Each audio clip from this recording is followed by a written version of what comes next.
વિશ્વ ગુજરાતી ભાષા દિવસની તમામ ગુજરાતી મિત્રોને ખૂબ ખૂબ શુભેચ્છાઓ।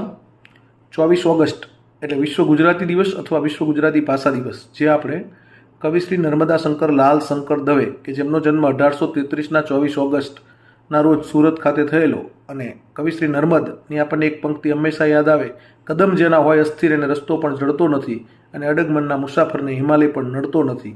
તો હવે આ કવિ નર્મદા શંકરે સૌપ્રથમ ગુજરાતી ભાષાનો આપણને શબ્દકોશ નર્મકોશ આપેલો છે। એવા કવિ શ્રી નર્મદના જન્મદિવસને આપણા ગુજરાતીઓનું ગૌરવ ગણાય એટલા માટે આપણે એને ગુજરાતી ભાષા દિવસ તરીકે સેલિબ્રેટ કરીએ છીએ। તો વાત મારી જેને સમજાતી નથી એ ગમે તે હોય પણ ગુજરાતી નથી। તો ગુજરાતી ભાષા હું કડકડાટ બોલું છું એને મને ગર્વ છે। કદાચ હું અંગ્રેજી ફ્લુએન્ટ નથી બોલી શકતો કે કડકડાટ નથી બોલી શકતો તો તેનો મને અફસોસ નથી, પણ મારું ગુજરાતી છે એ હું સડસડાટ બોલું છું એનો મને ગર્વ।